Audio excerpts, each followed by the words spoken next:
Hello, you're listening to Ready, Set, Go Real Estate Investing Podcast, presented by Brandon Elliott. This show will be going over all aspects of real estate investing and is intended to educate, motivate, and prepare you to take action on your first or next real estate investment. For more information, please visit BrandonElliottInvestments.com. Thank you for listening and enjoy.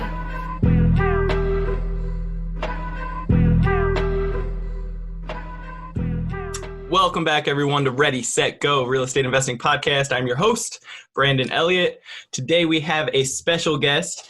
This guy is in California, not in Southern California where we're at, but in the Sacramento area. Very excited to have this gentleman on. He's a pharmacist by trade and a young guy, just got started into real estate the last few years. But the type of breakthroughs that he's had in such a short time frame, as well as his creative strategies to do some house hacking and student housing to get as many rooms filled up and be able to bring in some extra cash flow. He's right around $10,000 right now with monthly income coming in. So it's very exciting. He's looking to pay off some of his properties within 10-year time frame, which is awesome as well. And I think a lot of people are going to be able to learn a ton on this episode. So I definitely want to encourage you guys, make sure you're sharing this out there and sending this to somebody that's really interested in getting started into real estate, or somebody that's already a veteran in the game but wants to get creative and really make a huge impact on the small amount of projects that they might have to just increase by renting out some extra rooms and so forth. But without further ado, Ryan, what's going on, brother? How you doing? How's it going? There's a sunny day in California today. I know, finally. It's been raining. I don't know about up where you're at, but it's been raining all last week and everything. It was crazy. Holding up my Yeah, it's on and off rain up here too. Yeah. Well, I appreciate you so much for being on. Something about your story really stood out to me as well. You're a pharmacist, which is very cool because my sister-in-law, Vivian, she checks this out. Shout out to you, Vivian. This is something that she's very interested in getting into real estate eventually. I know a lot of people in the same field are very interested, but you're a young guy. You're following your path with the pharmacist, but obviously you wanted to jump into real estate to get some extra income, correct? Yeah, exactly. I loved my job as a pharmacist, but, I didn't want to be working for someone else until I'm 65 years old. I didn't want to be working hard for money. I wanted to eventually separate the time I put in from the money I, get out of it. I wanted to be able to do what I want, where I want, with whomever I wanted to do it with eventually and live life on my own terms. So that's what really pushed me into real estate, to have more of that time freedom, what people say, financial freedom. Okay, nice. I love that. So why being a pharmacist instead of just a full-time real estate investor? Yeah, that's a great question. So I always wanted to be in a service-based business where I'm helping others and giving back to the community. And, pharmacy just seemed right up my path. But then I always had this in the back of my head that real estate is probably the best way. I mean, pharmacist is good to get a good income, but real estate is the way to really create generational wealth. And I learned this from my grandpa. He actually owned 3 properties. He bought 3 properties in the Bay Area back in 1950s. And, we know back then, of course, it was a lot cheaper. Yeah. But the San Francisco Bay Area, really appreciated in value. He had like 6 flats in San Francisco, right?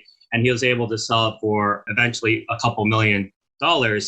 And from that rental income and, just appreciation on the properties, he was able to pay for all of his expenses until a ripe old age of 93 and a half. And so that really inspired me, like, wow, this is a true way to generate wealth, Yeah. It's your boss's job to pay you a paycheck, but it's your job to create wealth for yourself, lasting wealth. I love that. So where are you located right now?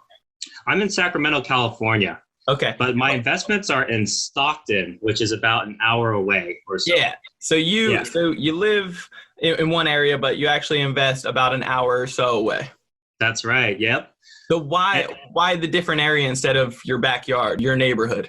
Great question, Brandon. So the main reason is the cash flow. So I have like 5 steps that we can go over for how I create a profitable real estate investment. But the first step is knowing your numbers. Yeah. So you got to make sure the cash flow makes sense. In Sacramento, the average price of a house is around $500,000.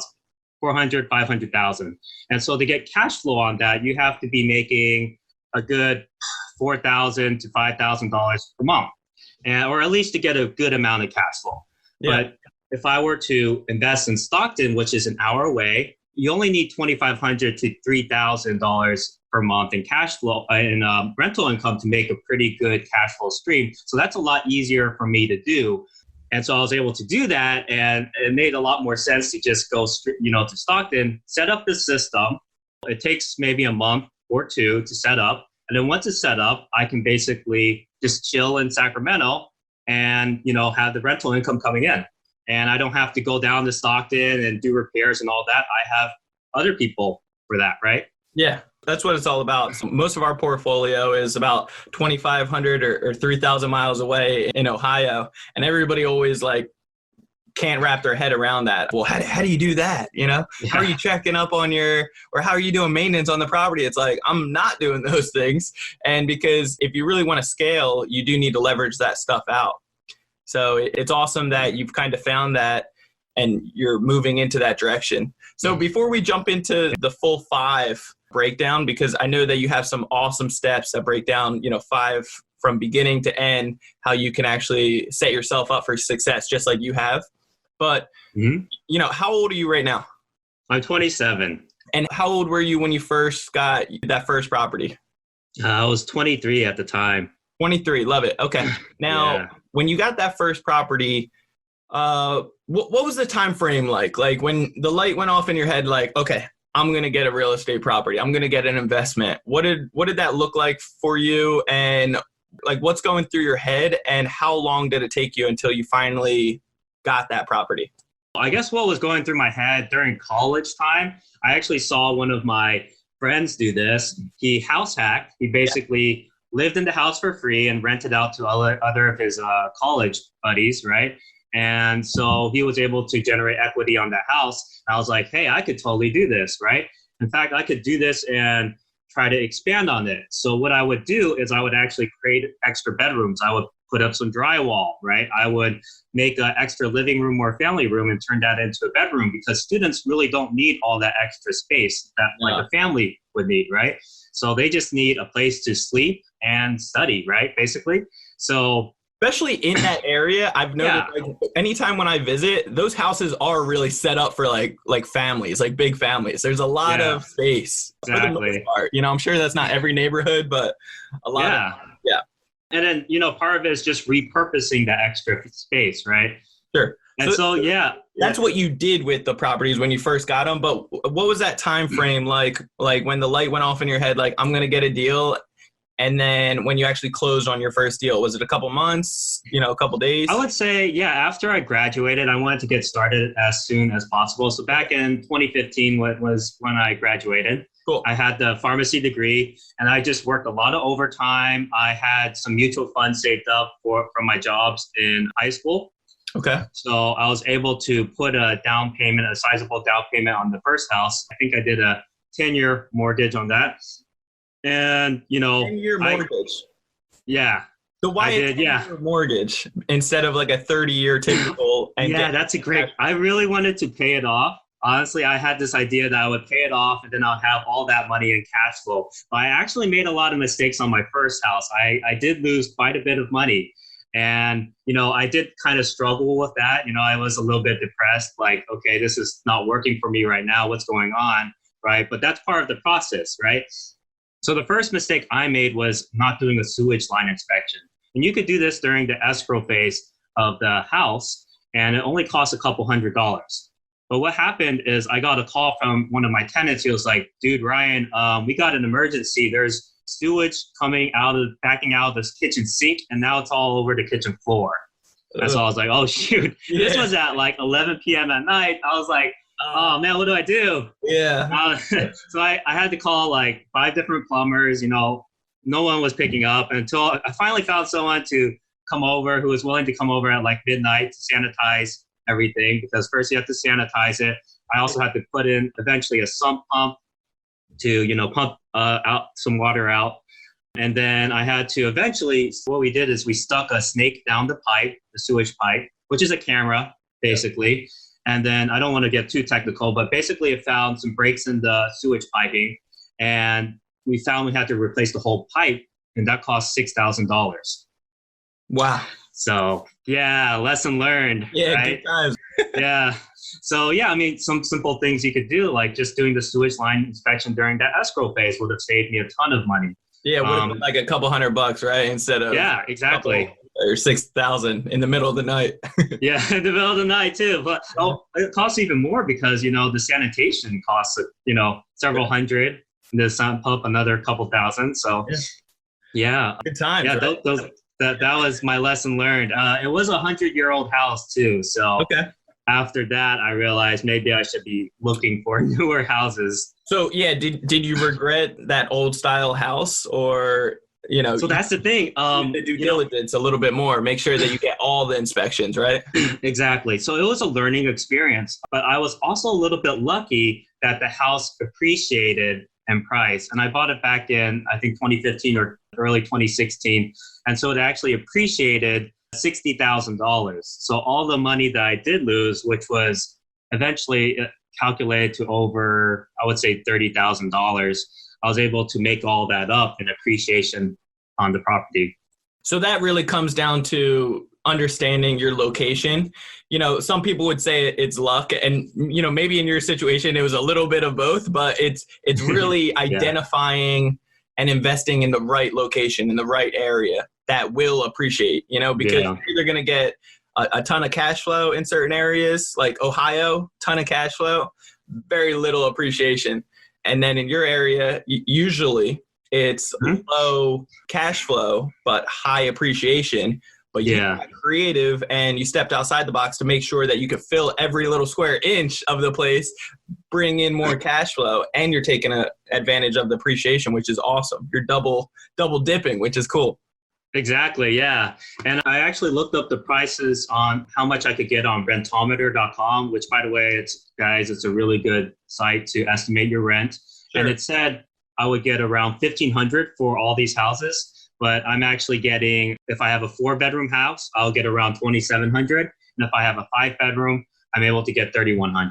So I do have houses that the market rent was supposed to be around $1,500, and I'm able to get $3,100 because I made it into a 5-bedroom house. Yeah, I mean, you're doubling it. So that's huge. That's awesome. Yeah.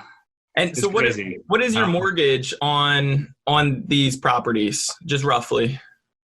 The mortgage amount, most of the properties, the first one I bought was $262,000. After that, they're around $300,000. Mm-hmm. I put 20% down, right? Okay. So I think the mortgages are around maybe $250,000 now, or less. Well, like monthly wise. Oh, the monthly payment. Sorry. Yeah. So they're 15-year mortgages. Yeah. So my first one was $1,900 a month. Yeah. And then the second one was $2,100 or $2,200 a month. Gotcha. So yeah, you have that extra, even though it's only a 15-year mortgage, you still have that, $300, $400, or $1,000 if you can, get it to $3,100, an extra cash flow on top of it. Yeah. I just want to give a quick tip for any of the listeners out there as well. Because you mentioned Renometer is awesome to be able to get a good indication, a good pulse on how much you can make. It is a great location. There's other ways as well that I've liked to do in the past by calling up other property management companies in the area and just asking them, what is the average rent that you guys are seeing with your rentals for this type of bedroom and bath in these locations. And they'll typically be able to give you a quick number, a quick, good pulse on it by calling just a few of them. And that's another great method. That's a really good point, Brandon. Yeah. So just talking with the people around the area and asking them what market rent is. Yeah. Yeah. Networking is awesome. That's insight. With your properties, any other mistakes that you saw that really, you were like, all right, never doing this again, right? I'm going to learn from my mistakes. I'm not going to do this again. Something that could help the listeners. Yeah. So the first property, another lesson I learned was trying to do something called preventative maintenance. So there's a couple ways you can do this.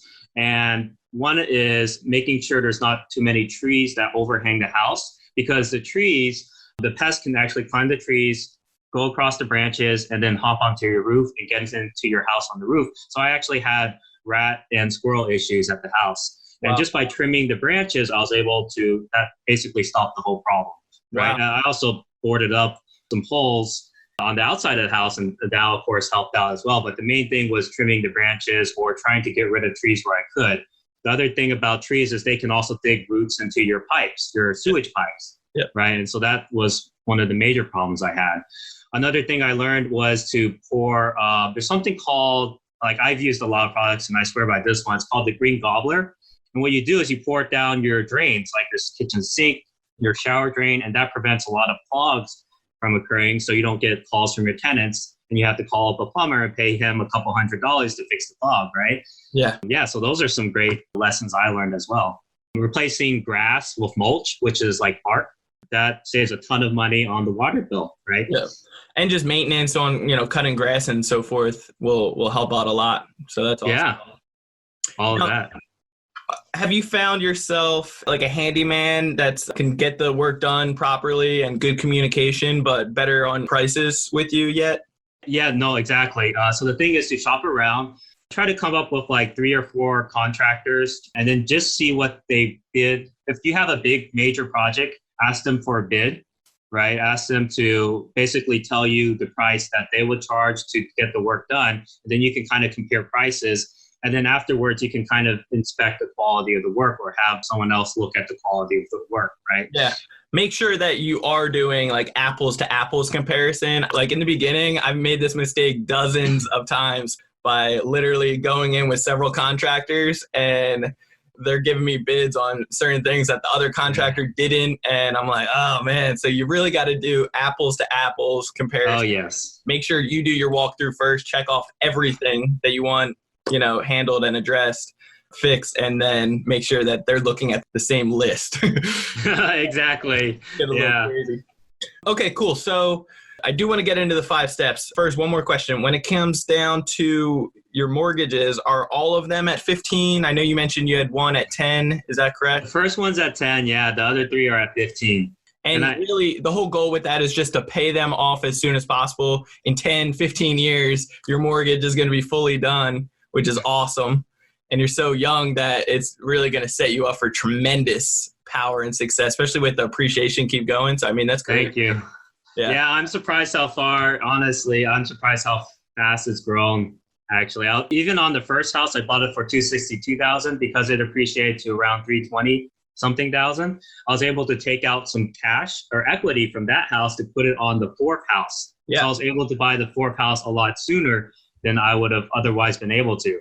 I love that. That $60,000 is now a down payment on another house. So I was able to leverage that money and buy a property sooner to get that cash flow a lot sooner.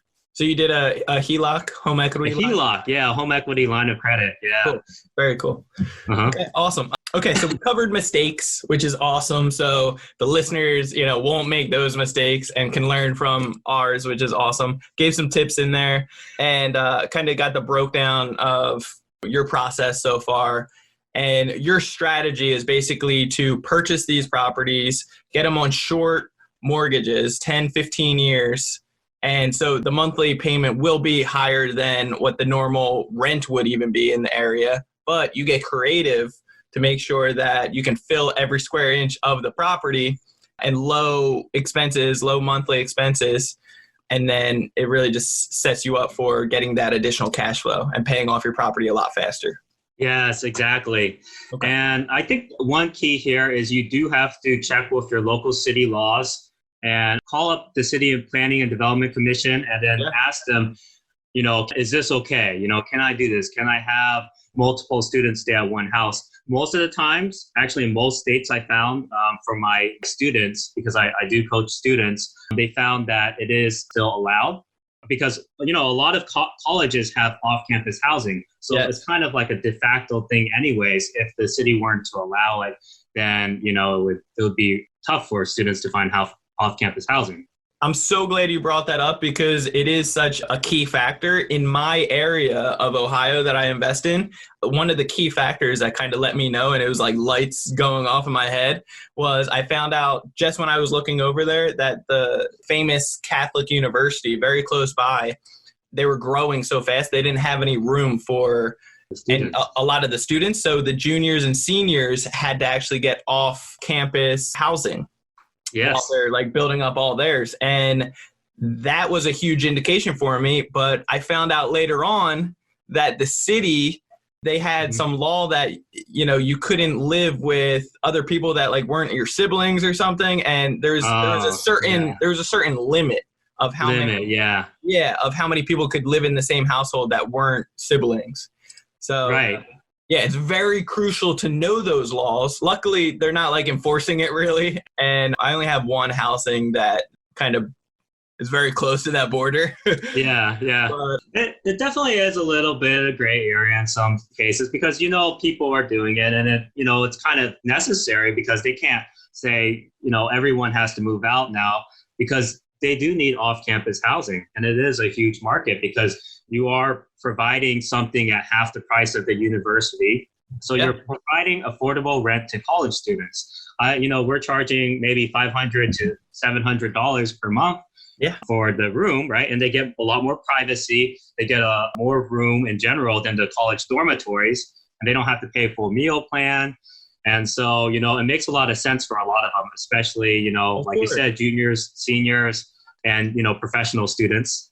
Yeah, the only thing is like with the city, they just don't want any parties and craziness. So as long as your tenants that are staying there, these students, as long as you screen them out properly and they're not like causing a bunch of chaos or having, you know, parties, then typically you're good. And so just keep these things in mind, but know your laws, which is very crucial. Oh, one other thing, when it comes down to your mortgages, when you were purchasing these properties, what type of money did you save up to be able to put down for the down payment? How did you get your financing structured for some of these deals? Yeah, that's a great question. So we mentioned the HELOC on the fourth one, but for the most part, I've been doing conventional mortgages. I would actually call up several lenders, and that's kind of like the idea of having several contractors, right? Yep. You can compare apples to apples. So you take a specific interest rate, like 3.25%, and you ask them what are the closing costs off of a 3.25% interest rate. So that's the key factor. So many people are obsessed out there. I see this dozens upon dozens of time over and over because we're a broker with a hard money company as well for Visio lending. But when it comes down to traditional or any type of mortgages, a lot of people are calling in and they want to know what the interest rates are. Well, the interest rates fluctuate about a dozen times per day. So nowadays, once you lock in a deal, like lock in a interest rate, that's what your interest rate is for the next 90 days until you close on that deal. But when it comes down to the questions you want to be asking, it's all about the origination fees. You know, what are the closing costs looking like? You know, because the interest rates, like Bank of America, for example, they guarantee they'll get the best of the best rates. They'll beat anybody by interest rates, and they will by like a point or so, like the very littlest bit. But their origination fees are out of the roof, like $6,000, you know, instead of like 1,000 or 1,500. So just be aware of that stuff. You know, it's very, very crucial. But I love that. So the first one, you saved up some money. How much was it roughly?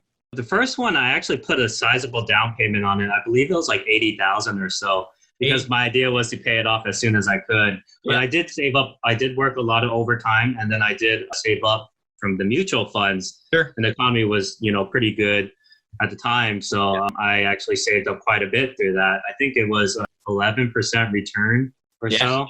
I love it. Yeah, so I was doing well. So anybody that's listening that automatically like tunes themselves out once they hear that or tries canceling themselves out saying that they, you know, $80,000 they can't do it themselves. If you're brand new, just getting started, with our credit coaching and teaching, it's so possible. You can easily, within one day, if you're 18 years old, I can show you how to be able to get $100K or more in credit within just a few days. So don't cancel yourself out on that. You can utilize credit to be able to get in here, 0% interest, and then set yourself up to be able to get a down payment like this.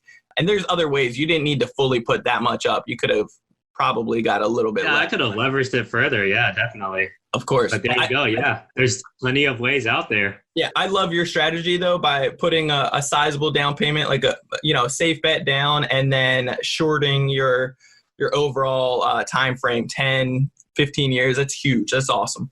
Yeah, exactly. I think the main thing is having that cash flow. So if you're positive in cash flow, you don't have to worry if the market takes a huge dive, right? Because you're still making the cash flow every month. And so it doesn't matter. Your property will eventually go back up to its original price and further. So you can just wait out the market. You don't have to worry if your price of the house drops in half even. Well, that, and also, I mean, it's going to be paid off in 10, 15 years, which is huge.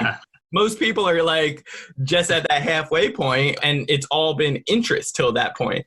You know, you're going to knock out a majority of your interest within the first 5 to 7 years. And then after that, you're just that's another good point. Yeah. All the principal, which is, I mean, that's huge. So I love the mindset behind that and the strategy. So let's talk about your 5 steps of how you've done it and how you see, you know, if other people out there, listeners, beginning, never have done real estate before, how they could potentially do the same exact thing. Yeah, let's do it. Okay, so the first step is just make sure you guys are writing. Like, if you guys can't see this, make sure you're taking a ridiculous amount of notes. You definitely want to right now. This is the gold nuggets when it starts getting dropped. All right, dive into it, brother. Yeah, drop some gold nuggets. All right, so no pressure. Step one is know your numbers. Yeah. So you have to examine the area around you. You know, I usually go a 1 hour driving distance. So for me, you know, I invested in Sacramento. Stockton was an hour away. The cash flow makes a lot more sense there. So you have to figure out what your rental income would likely be. And you could do this by rental meter. You can use Craigslist, right, to figure out how much people are typically charging per bedroom. And then basically you just take the price per bedroom and you multiply by how many bedrooms you think you could create. You can create 5 bedrooms, that's around 3,100. 4 bedrooms, 2,600, right? Then you have to figure out your expenses. So your PITI, principal, interest, taxes, and insurance. You have to figure out estimate your management costs. You have to be able to estimate your repair and maintenance costs and vacancy costs, and then the capital expenditures. And then basically you take your estimated rental income, subtract out your expenses, and that's your cash flow. And if you're in positive cash flow, you're doing well because you can hold that property for life, basically. Yeah. So doing your due diligence on the property, really, you know, going in to examine the property and figure out, you know, what kind of costs will potentially come up during escrow phase. Sure. That's key. I love that. And so that's step one. Okay. Step two is negotiating the deal and understanding seller motivation. Every seller has a different motivation for selling, right? So some, like a family trying to sell their house in order to buy a house in another state, they have a different motivation than someone who just passed away and it's an estate sale, right? So the person who's trying to buy a house in another state, you probably want to extend their escrow period. That's a huge plus for them because you can use that as kind of like a negotiating point at the point of sale. Because if you have only a 30-day escrow, there's a chance that they can't find a house in time. And so they go homeless for a few days. Yeah. You don't want that, right? So you structure the deal so you have that longer escrow period, and that's to their advantage. And then you just ask for something in return, right? Yeah. So yeah, a lot of it's negotiating the deal. I think with negotiating, if you say yourself, you know, you're not the strongest negotiator or whatever it may be, you really got to change that mindset. I find a lot of people that they're like, I hate sales, I hate negotiating. And usually people that say that, they find themselves on the wrong side of the negotiating and just feel taken advantage of, which you never want to walk away in any type of negotiating like that. Like you always want to feel a little taken away, but also a win as well on both sides. You know, that's a good deal. So read up on some books, watch some YouTube videos. We actually have done a course in the past on negotiating. So reach out if you want that kind of content. It's super, super crucial and helps in all areas of life. Am I right? Yeah, no kidding. I had to negotiate my girlfriend going on the first date with me. Exactly. My man. I love that. It's everywhere. Yeah. It's real negotiating. You won that. You're a strong man. I like that. Exactly. So negotiating the deal, part of it's just working with them, right? So if you do that sewage line inspection during the escrow phase and you find that there are breaks and cracks in the pipe, you go like, okay, so what are we going to do about this? You know, are you guys going to help do some of the repairs for that, right? Or maybe they'll be willing to cut a check at closing so you can hire someone to make the sewage repairs. But of course, they do have to be made, obviously, before they sell the house. Yeah, but you just want to, ask a bunch of good qualified questions, ask them, try to find the motivation, like you mentioned, and listen, listen and try to figure out what do they truly want, and then see how you can get creative to be able to get a win-win situation. A win-win situation, exactly. That's right. That's the word I'm looking for. Cool. So step 3 is renovation and preventative maintenance. So we went over a couple things, easy things you can do for preventative maintenance. Turn the grass into bark, right? Take out trees where you can. Trim the branches of the trees so you don't have leaves in your gutter or pests climbing up the branches. I actually did have to have someone go on the roof to clean up all the leaves, and that costs a lot of money. So obviously we want to prevent that. And then renovating, so I put up drywall where I can and turn an extra living room or family room into an extra bedroom to increase the profit on the house. Sometimes I even have 2 tenants in 1 bedroom.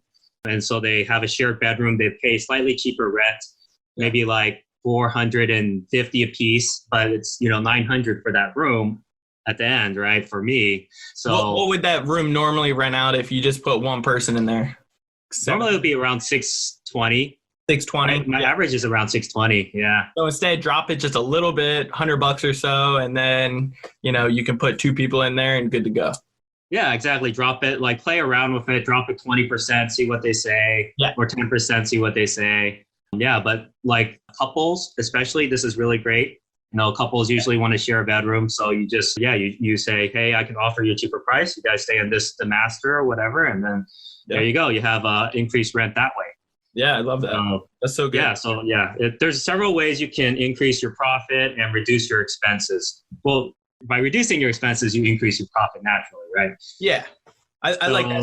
So the preventative maintenance, all the things that we mentioned to be able to lower your cost. I like to personally try to put liabilities more on the tenants as far as the utilities, all the utilities, and then even lawn and maintenance outside. And then have a checklist, on a monthly basis or whatever of things that they need to keep up with during certain seasons, right? Exactly. That. And that part of that is something called tenant empowerment, right? Yeah. So you empower the tenant, you give them responsibility so they, take charge and take responsibility for certain things. So if they have a problem with another tenant, you say, hey, you're an adult now. Why don't you have a face-to-face discussion with them, right? And then come up with an action plan, right? And then, implement that action plan and let's see how it goes, right? And then if you guys still have difficulties, then yes, I can step in and call him. But I don't want to start, being the middleman, right? But part of it is I actually did try being the middleman, and it just got worse because the other guy would say, hey, this guy's talking behind my back. He's going to the landlord behind my back. And now I got a bad reputation. So it just got worse from there. So the key is having them take responsibility, right? Yeah, it's awesome how you bring that up because I've been in the middle of so many things, as if you are a hands-on landlord or they have access to calling you, you'll find yourself being a counselor very quickly, putting relationships back together. Exactly. Yes.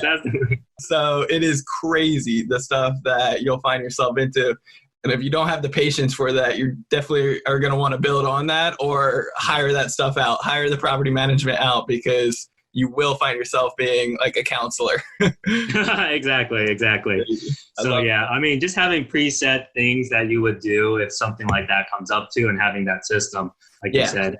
Being prepared. Yeah, that's so good. Exactly. And then for renovations in general, just finding several contractors that you can count on. With contractors, I always find it's usually 3 type of characteristics that they have. It's either great quality work, great timing, or the money is what they charge is fair. So you're never going to get all 3. No, definitely not. Especially, I feel like timing goes out the door a lot of times. What is it?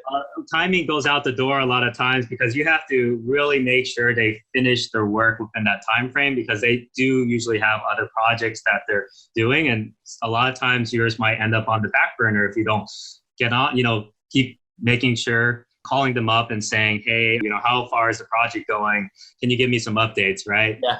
a lot of babysitting, and also, making sure that your scope of work, your SO, is on point, and there's penalties in there if they take longer, but also make sure that you put rewards in there if they get done early, because you don't always want to have like a fearful mindset within contracts. You want to also put rewards in there as well, so that you're playing even on the playing ground and you're giving them something to kind of look forward to get things done. So if you're looking for more information on how to guide and set up like negotiating with your contractors, getting your scope of work down, we've done podcast episodes in the past about that. So you guys can always, search for that one. Don't know which episode that is right now, but you guys can always look around and check that out. Yeah, there's a lot of great value in Brandon's podcast. I can attest to that. Yeah, I appreciate it, brother. So yeah, and then I guess the fourth step would be to have a system for marketing and consistently finding high quality tenants and screening them as well. Yeah. Right. So for me, my tenant pool, I focus on targeted marketing towards like third or fourth year college students or professional students. Sure. So one way I would do this is go on to like the pharmacy class of 2021, so there's these Facebook groups for off-campus housing as well as a class group. And so what you do is you post your ad onto those groups, and then basically you get a lot of people coming in, contacting you who are like professional students, like pharmacy, dental, medical students, right? Sure. And so those are the higher quality tenants. So are you just making your ad on Zillow and then sharing the link type of thing? Or are you getting somebody on Fiverr to make like a sexy looking little post? What? There's something called copywriting, a technique called copywriting. Yeah. And so I learned a little bit of how to copywrite and sell to, basically you emphasize the benefits of living at your place, right? For me, it's 5-minute walk to campus. It's also like I provide all the amenities, so they don't have to purchase their own bed. I list out all the amenities. They have a desk, they have a chair, they have a closet, they have all the utensils and kitchenware provided. So I don't buy expensive kitchenware or anything, but I do provide pretty good kitchenware, right? Good quality. So yeah, I provide all of that for them, and I put it on the advertisement. And then for a lot of people in their heads, they have like this checklist, right? And they're like, check, check, check, check, check. Okay, let me contact this guy. He seems to meet all the check marks, right? Yeah. Basically, think about who your target market is and how you can provide a good service for them and how you can, provide benefit for them when they stay at your house. Yeah, that's so good. I like that. Okay, cool. So you're really targeting that. Why that type of class, like closer to the end of their school? Yeah, so I think it has to do a lot with the maturity level. So professional students, right? They're focused on their studies. They want to, ace that midterm or that final, right? Yeah. Versus like first or second year students, they're still trying to figure out what their major is sometimes, right? Yeah. So usually you get that mature level student who wants to focus on studies, and they're not going to tolerate another tenant who wants to throw a wild party or something like that. Yeah, that's so good. Yeah. So they're a lot more serious. They spend a lot less time at the house, more time, studying. They're in class, and they're focused. That's the quality tenant I look for. Yeah. Is your ideal avatar, like your ideal tenant, somebody in the pharmacy scene as well? Yeah, it is. So the pharmacy school, I actually invest there. It's a 3-year accelerated program, so they go through summer. So for them, it makes sense to get a year-round lease. Yeah. And I actually do year-round leases for all of my tenants, but it's especially helpful for the pharmacy tenants because they need the 1-year lease. Yes. And I always provide that option of subleasing during the summer. So that's one way you can kind of structure your lease and say it's a 1-year lease, but you can sublease during the summer to summer school students if you're not staying. Mm-hmm. Mm-hmm. Okay. But I think that was kind of key in also creating the profit, because if you do a 9-month lease, then you have those 3 months, right? You're not making rent. So I said, because there's so much demand for my housing and it's a lot cheaper than on-campus housing, and they're saving a lot of money, even though they're doing a 12-month lease because they're paying half the price, right? I'm able to just say, you know what, it's a 1-year minimum lease, but you can always sublease during, periods you're not there. That's so good. I love that. Yeah. Cool. So that's the marketing. That's number 4. And then number 5 is maintenance and automation. Yeah. Yeah. Okay. Yeah, so once you own the property, you have all the tenants in, right? You want to be able to maintain it, but not have it become a second job for you, right? Because you went into real estate to leverage your time, right? You want to separate the time from the money. Yeah. And so get your time back, right? you want time back, exactly, the time freedom. So that's, the whole point of passive income. And so you have to set up a system to automate the process. So things like repairs, have a system for that. Usually what happens is a tenant will text me if a toilet's broken, right? And then I forward that text to one of my 3 contractors. And, each contractor, of course, they're good at different things. So I'll forward it to the contractor who's good at fixing toilets. Yeah. And then he would let himself in the house with the electronic code on the door. Yep. And then he would fix the toilet. I'll have, one of the tenants make sure it's fixed and everything looks good. And then the contractor will let himself out. He will send me a bill and then I send him a check. Yep. And so I'll automate it. What I have to do, I forward the text, right? And then I write the check. Yeah. So I love that.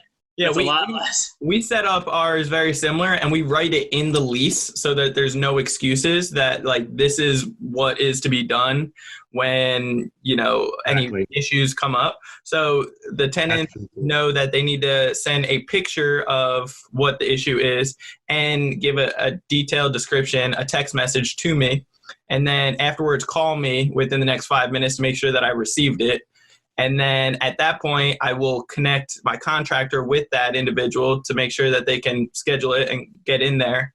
Once the work is done, then we'll have the tenant and then a third party, another like a handyman contractor guy as well, come in just to verify that the work is done properly. Right. And at that point, once the tenant approves on it and the other third party person, then we will pay over the phone with credit card typically and get an invoice with the main contractor that did the work. So everybody's there you go.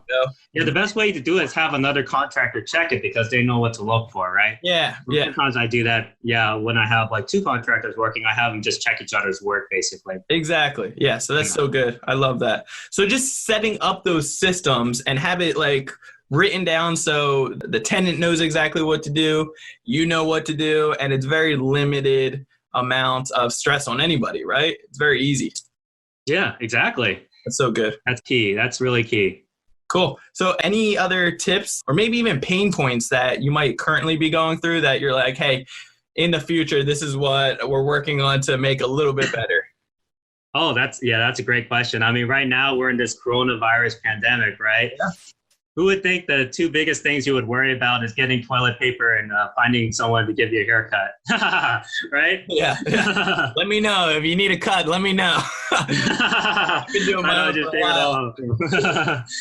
Yeah. So right now I'm actually still making rent, but what if the school is closed for fall? That's a legitimate concern. Sure. Right now I'm not anticipating it would last until August. That's because when you listen to a lot of the news out there, or I'm an infectious disease pharmacist, so when I kind of go through the models your and own stuff, due diligence. It should. I mean, I don't want to make a prediction, but it should be done by July or so at least. Yeah. By then. So, but if they do close for whatever reason during August, I would have to retarget my tenants, right? Yes.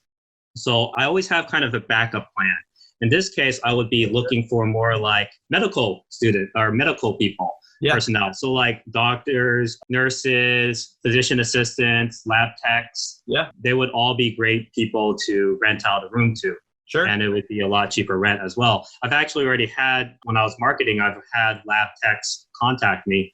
You would think, physicians won't be needing to rent a room. Yeah. But new physicians, usually they're hundreds of thousands of dollars in debt.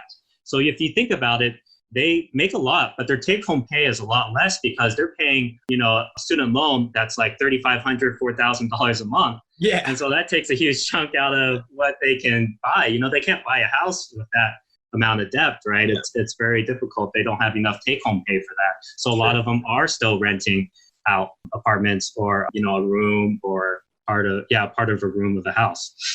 I love it. Yeah. I think, trying to target to those maybe first responders that are traveling nurses potentially, or somebody just to get that stable, Exactly. that it would be the perfect fit for. That's the ideal target audience that would be perfect for you. Definitely. And all those people still have jobs right now, right? So you're not going to have to worry about them paying you, right? Or unpaid rent, because, we need our medical professional to combat this pandemic. Yeah, that's so good. Well, Ryan, dude, that is, so much gold nuggets right there. We got the 5 lists. We went through beginning to end, how you financed everything, some learning curves along the way, and preventative maintenance, everything. I really love what you've done in your career so far, and you're so young, just crushing it. So it's very exciting to see where the next, 5 years actually turns into. What kind of goals do you have moving forward? Yeah, honestly, one thing that I realized getting into real estate is it's a service-based business. So if you take care of your tenants, they'll take care of you back, right? So I'm all about providing service. And one way I'm also giving back is I'm teaching students my method, my system, so they can shortcut their whole path and they don't have to make the tens of thousands of dollars of mistakes that I made. So I'm hoping to save a lot of people money out there, honestly. So I have this one-on-one coaching program that I do. You can contact me if you're interested in that at www.newbierealestateinvesting.com. That's www.newbierealestateinvesting.com. And Newbie is spelled Newbie. And then I have a newsletter as well, so you can sign up for that once you get on the homepage, put your name in, and then there will be a link to schedule a call with me if you wanted to. Yeah, that's so cool. So everybody listening to this, you definitely want to take advantage of that. Just connect with this man. He's doing some incredible stuff, really thinks outside the box and gets creative. And I think that's like what we all need to be able to really succeed and make certain areas work for real estate investing. So there's no limitations on this guy, and I don't want there to be any on you as well. So ton of education from this man. Definitely reach out to him, set up that call, get the weekly newsletter, which is awesome, and get to network with this guy. I think that would be an awesome move. Any other way that people can get a hold of you besides those different? Yeah, I have a Facebook group as well, Newbie Real Estate Investing. Cool. You can add me on Facebook if you want. My name's Ryan Chaw, CHAW. Yeah. But the website is the main source, www.newbierealestateinvesting.com.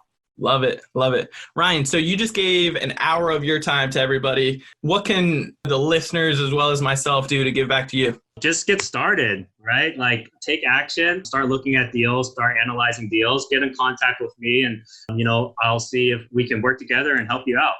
Yeah, just take action, guys. Take action. Take action. So, that's right. That's right. That's what it's all about, right? This podcast in general, and a lot of people that we have on here all have the same hearts in the right places to really just get you started. What it's done for us and changed our lives financially, as well as the time freedom, getting that stuff back, not working like our restaurant jobs in the past or dead end jobs that we're not happy with, or even like a pharmacist with good income, but still not necessarily like fulfilled there. You might find yourself in those situations. So the podcast in general, it's all geared towards educating people, motivating them, and preparing them to take action. So make sure you do that. The first 5 people that take action on subscribing to Ready, Set, Go Real Estate Investing Podcast, I want to give you guys my book, Action Driven. I'll give it to you absolutely free. I'll send that out to you. Just hit that subscribe button and leave a review, and then send a screenshot to me on anywhere on social media. You can find me at Instagram. It's Brandon Elliott Investments. Otherwise, Facebook.com/Brandon Elliott Investor or Facebook.com/Brandon Elliott REI. Also, BrandonElliottInvestments.com. You can reach out. I appreciate you guys all so much for tuning in. Ryan, you are the man. You're really doing some awesome stuff. I'm super thankful that you got the opportunity to jump on here and just build a friendship with you and make sure that we get, see some awesome success in the near future from you. Thank you, Brandon. I appreciate you taking the time out as well to interview me.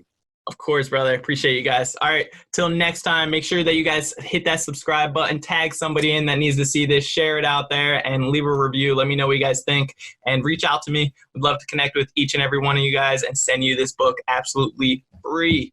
Till next time, guys, stay blessed. This has been another episode of Ready, Set, Go Real Estate Investing Podcast, brought to you by Brandon Elliott. For more information, please visit BrandonElliottInvestments.com. Also, please don't forget to like, share, and leave a comment below. Thanks again for joining. Until next time, God bless.